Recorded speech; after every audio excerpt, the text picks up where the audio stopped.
Pode falar com liberdade, mas com ética e respeito, Podflare. Sétimo episódio do Podflare, gravando. Olá, seja bem-vindo a mais um episódio do Podflare. Francisco, o Papa que abriu as portas. Eu sou o João Tapia e estarei com vocês nessa viagem pelo pontificado do nosso querido Papa Francisco. Hoje vamos falar dessa figura tão importante que marcou profundamente a nossa igreja. Para isso, temos uma pessoa muito especial para nós, é a irmã Inês da Costa Camargo, das Irmãs Franciscanas da Terceira Ordem Seráfica. Ela é a coordenadora da CRB Regional São Paulo. Ela estará conosco nessa entrevista de hoje. Mas antes disso, temos o quadro Fala Mestre. Temos o professor Paulo Sérgio Carrara, diretor do Instituto Teológico São Paulo, doutor e pós-doutor em teologia. Ele nos vai ajudar a aprofundar nessa conversa.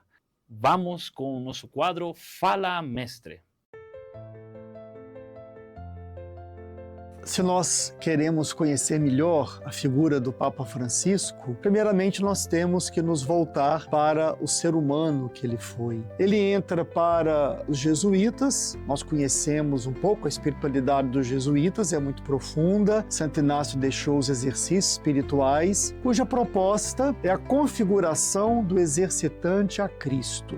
Evidentemente, quem é realmente configurado a Cristo também se sente configurado ao projeto de Jesus Cristo, porque Jesus não existe sem o projeto salvífico que o Pai lhe confiou, enquanto Filho de Deus e Messias. E que projeto é esse? É o reino de Deus, reino cujos valores são muito evidentes quando nós lemos os evangelhos. A liberdade, a igualdade, a justiça, configurado a Cristo, o Papa se apropriou, dessa proposta de Jesus, do reino de Deus em toda a sua vida. É por isso que quando ele finalmente se torna Papa, ele vai levar essa experiência e essa opção para o papado. Francisco quis, como nós sabemos, uma igreja em saída. É a sua proposta, é no seu primeiro documento, na exortação apostólica Evangelii Gaudium. Ali ele propõe uma igreja em saída, uma igreja que saia de si mesmo, da sua autorreferencialidade. Para quê? Para ir até as periferias do mundo. As periferias são aqueles lugares onde estão os pobres, abandonados, os migrantes, as vítimas da guerra. Então, todo o pontificado do Papa Francisco esteve voltado para os mais pobres. Ele disse, assim que ele se tornou Papa, quero uma igreja pobre e para os pobres. Duas encíclicas muito importantes no seu papado resumem também a sua proposta. A primeira delas, encíclica Laudato Si, louvado seja. Ali, quando acontece uma catástrofe climática, quem mais sofre é o pobre, o rico está muito mais protegido dessas catástrofes, e ele, para resolver esse problema, propõe ao mundo a ecologia integral, que não se reduz apenas ao cuidado com a natureza que devemos ser, mas a uma mudança fundamental nas relações do ser humano, uma mudança fundamental no sistema econômico que atualmente rege o mundo, que é o capitalismo liberal, fundamentado no consumismo, que leva o ser humano a explorar os recursos da terra, propõe uma amizade social entre todos os seres humanos, entre todas as religiões do mundo. Ele diz que o que cada religião tem como núcleo da sua doutrina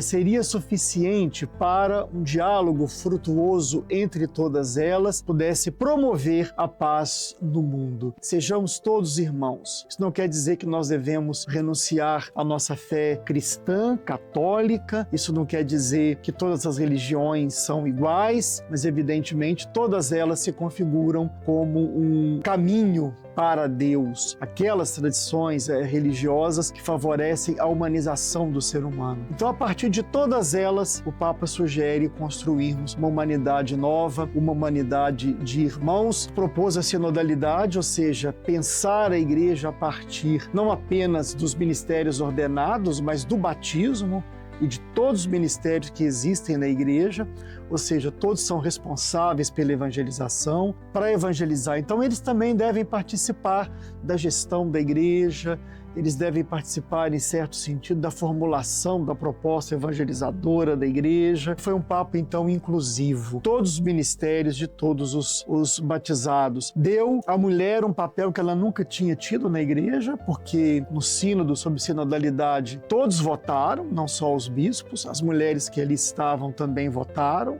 Francisco incluiu 2 mulheres em cargos importantes do Vaticano e sempre afirmou isso. O papel da mulher na igreja deve ser repensado para que ela possa estar sempre mais em igualdade com os homens que exercem, por assim dizer, a autoridade na igreja. Quando nós vimos o Papa Leão XIV chegando à sacada da Basílica de São Pedro, tivemos uma grande alegria, porque vimos que os cardeais escolheram um homem que, como Francisco, foi pastor lá no Peru, nomeado bispo por Francisco, nomeado cardeal por Francisco, um homem então que conhece, sendo americano, conhece bem a tradição da teologia e da igreja latino-americana. E é bonito que a primeira bênção que o Papa Leão XIV dá para o mundo, ele diz que nela ele está continuando a última bênção que Francisco deu ao mundo, da véspera da sua morte. Quando Francisco abençoa a cidade e o mundo, ele deseja, na verdade, que reine a paz e que acabe a guerra. Leão XIV já visitou o túmulo de Francisco, tem citado muito o Papa Francisco e, com certeza, fiel a toda a tradição da igreja, tradição de vários papas, ele vai continuar explorando o legado de Francisco. Uma referência para o Papa Leão XIV que disse: nós vamos continuar na linha de Francisco. Então nós agradecemos a Deus, presente que foi Francisco para a igreja. Talvez possamos até concluir que o Papa Leão XIV foi também um presente que Francisco nos deixou, exatamente para que seu legado não se perca e para que ele continue iluminando a nossa igreja, para que ela seja mais evangélica, mais fiel ao projeto de Jesus Cristo. Muito obrigado, professor Carrara, por essa aula tão rica e tão clara. Suas palavras, com certeza, também vão nos ajudar a iluminar esse momento de conversa com a irmã Inês. Seja muito bem-vinda ao nosso podcast. Apresentamos novamente Inês da Costa Camargo, natural de Pindamonhangaba, religiosa, coordenadora da Regional São Paulo do CRB, franciscana da Terceira Ordem Seráfica. Paz e bem, João, paz e bem a todos vocês que nos acompanham. A gente viu e acompanhou a fala do professor. O que o Papa Leão XIV poderia colher como legado do Papa Francisco? Não só o Papa Leão XIV tem para colher, mas todos nós, porque o Papa Francisco deixou um legado, impactou todos nós, não só nós católicos, mas o mundo inteiro, mesmo os ateus, ele impactou o seu carisma, com o seu jeito de aproximar das pessoas e também dialogar com as mesmas. Então eu creio que se o novo Papa também olha para essa igreja que o Papa Francisco abriu, olhando, resgatando o Concílio Vaticano II, convidando todos os fiéis para ser uma igreja em saída, uma igreja sinodal. Se ele for por esse caminho, com o jeito dele, com o perfil dele, com o carisma dele, nós vamos avançar. Maravilhoso, irmã. Na sua perspectiva, falando da sinodalidade, como a igreja, seguindo esses ensinamentos, pode aprofundar ainda mais a sinodalidade na prática, especialmente naquilo referido às mulheres? Eu creio que se os padres, os bispos, continuar dando oportunidade para a vida consagrada feminina, para as mulheres ocuparem o seu espaço na igreja, não tomar o espaço de ninguém. Porque o que seria da igreja se não fosse nós mulheres? Por que a igreja cresceu? Vamos olhar os recantos deste grande país. Quem lá estava, perseverante com o povo?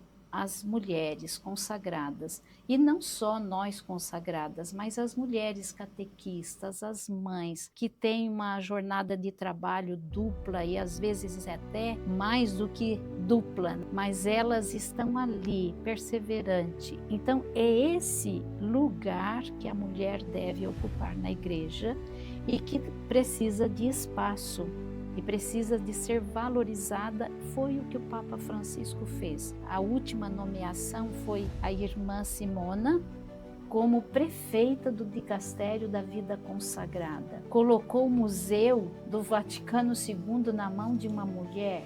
Então não é só a vida consagrada, mas leigos também, mulheres com capacidade de fazer um serviço de qualidade e ser protagonista do evangelho, da missão evangélica na igreja. Além da mulher, que outros elementos podemos colher do pontificado do Papa Francisco que nos falem de sinodalidade, da abertura da igreja? Quais outras realidades foram iluminadas por esse pontificado, por esse magistério, por esse ser bom pastor do Papa Francisco? Ter uma convivência com o diferente. Porque se eu vivo, se eu estou sempre ao lado de quem comunga comigo, pensa comigo, na mesma cor, no mesmo modelo de roupa, no mesmo jeito de fazer uma celebração, eu não vou crescer.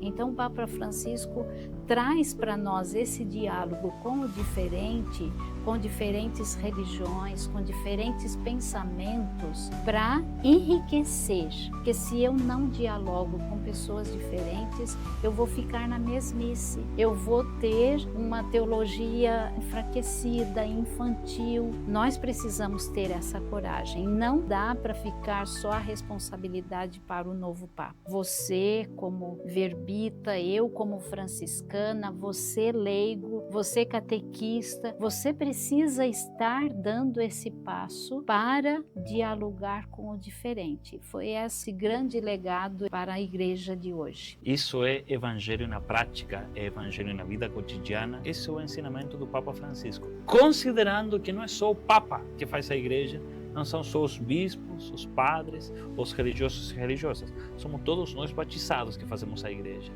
Quais são as esperanças que nós temos seguindo esses ensinamentos?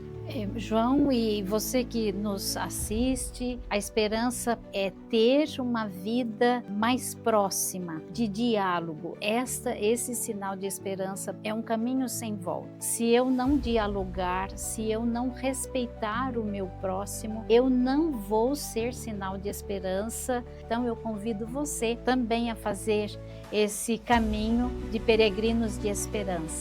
Nesse ano da esperança, somos peregrinos, somos caminheiros. Agradecer a presença da irmã Inês, agradecer a presença também do nosso querido professor, diretor do Instituto Teológico São Paulo, ITESP, por sua participação no Fala Mestre. Agradecer a todos aqueles que estão envolvidos nesse podcast, PodFlare, e convidar a você. Eu sei que você gostou desse episódio. Continue assistindo e acompanhando nossos próximos episódios. E esse aqui, por favor, curta, comente, compartilhe. Também acompanhe e siga as mídias sociais da Rede Rua e do ITESP Teologia. E da irmã Inês também, da CRV.